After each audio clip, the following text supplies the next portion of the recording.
పరోపకారం ఇదం శరీరం, అది మోస్ట్ ఇంపార్టెంట్ పాయింట్. అందులో తనకు మాలిన ధర్మం పనికిరాదు. నీ ధర్మం నువ్వు చూసుకుంటూ పక్కవాడికి సహాయం చేయాలి, నీ సహాయం నువ్వు చేసుకుంటూ సహాయం చేయాలి. అర్హత లేని వాడికి సహాయం చేయకూడదు. అది సహాయమే కాదు, అది నిజానికి వాడికి అపకారం చేసినట్టు. నువ్వు ఉపకారం అనుకుంటున్నావు కానీ వాడికి అపకారం చేస్తున్నట్టు. నువ్వు అనుకుంటున్నావు నేను ఉపకారం చేస్తున్నా అని చెప్పేసి, కానీ అది అపకారమే. ఎందుకయ్యా నాకు ఈ జీవితము, దేవుడా ఎందుకు నాకు ఇచ్చావంటే అందరికీ సహాయం చేయడం కోసమే ఇచ్చాడయ్యా. చెయ్యి, అందరికీ సహాయం చెయ్యి. నువ్వు ఎంత చేయగలవో అంత చేయాలి. 100 చేయగలిగినప్పుడు 10 చేస్తే లాభం లేదు, 50 చేస్తే లాభం లేదు. 100 చేయగలిగినప్పుడు 100 చేయాలి. 100 చేయగలిగినప్పుడు 10 ఎందుకు చేస్తావు, 20 ఎందుకు చేస్తావు? 100 చేయగలిగినప్పుడు 100 చేయాలి, 50 చేయగలిగినప్పుడు 50 చేయాలి, 10 చేయగలిగినప్పుడు 10 చేయాలి, 100 చేయగలిగినప్పుడు 100 చేయాలి. నువ్వు ఎంత చేయగలవో అంత చేసే తీరాలి. బద్ధకం లేకుండా ఉంటే చేస్తాం, బద్ధకం ఉంటే చెయ్యం. ధ్యానం చెప్పడం గొప్ప విషయము, వంట చేయడం తక్కువ విషయమా? ఈ రెండింటిలో ఏది గొప్ప చెప్పండి? రెండు గొప్పవే, అది సంగతి.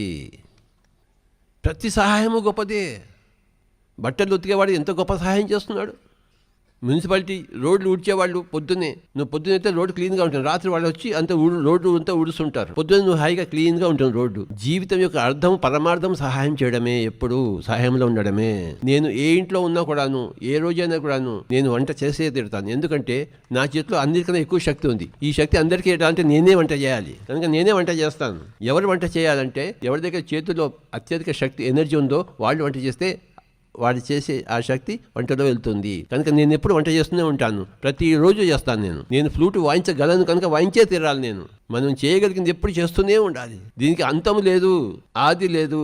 ఎప్పుడూ అయిపోతుంది అని ఎప్పుడు అనుకోదు, ఎప్పుడు అయిపోదు. ఇది ఏ లోకానికి వెళ్ళినా పరోపకారం ఎప్పుడూ ఉంది. పొద్దున్న లేస్తే పరోపకారమే, రాత్రి పడుకునేంత వరకు పరోపకారమే. పరోపకారం ఇదం శరీరం, ఈ శరీరం ఉన్నదే ఉపకారం కోసము.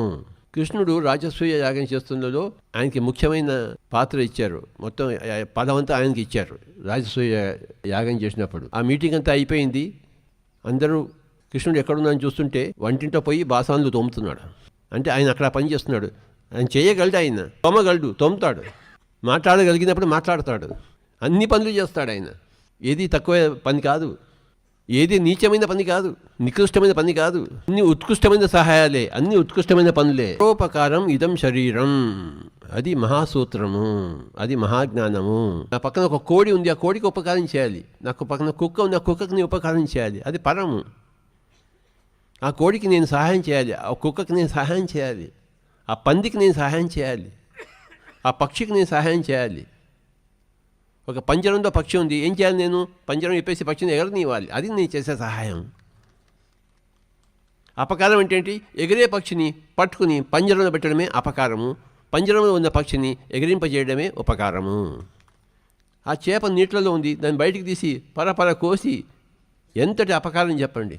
ఉపకారం చేయగలిగిన చోట మనం అపకారం చేస్తున్నాం. అలా ఉంది తగలాడింది ఈ ప్రపంచం. ఎక్కడ చూసినా అపకారమే.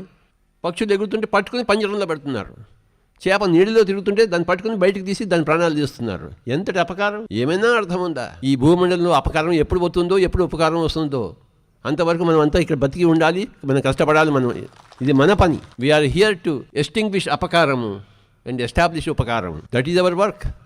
ఏ ప్రాణి కూడా అపకారం జరగకూడదు. ఇక్కడ విచ్చలవిడిగా జరుగుతుంది అపకారం, మహాక్రూరాతి క్రూరంగా జరుగుతుంది అపకారం. ఆ బజార్లో పోతుంటే మేకల శవాలు కోసుకుని తింటున్నారు అందరూ. వేలాడుతున్నాయి మేకల శవాలు, ఆవుల శవాలు, తింటున్నారు శవాలని. తమకు తాము అపకారం చేసుకుంటున్నారు. ఈ శరీరానికి ఎంతటి అపకారం ఆ శవాన్ని తింటే. ఈ బుద్ధికి ఎంత అపకారం, ఈ మనస్సుకి ఎంత అపకారం. నువ్వు ఎంత ఉపకారం చేస్తుంటావో అంత నీకు ఉపకారం వస్తూ ఉంటుంది. నువ్వు ఎంత అపకారం చేస్తావు అంత అపకారం నీకు వస్తూ ఉంటుంది. కర్మ సిద్ధాంతం. పరోపకారం ఇదం శరీరం.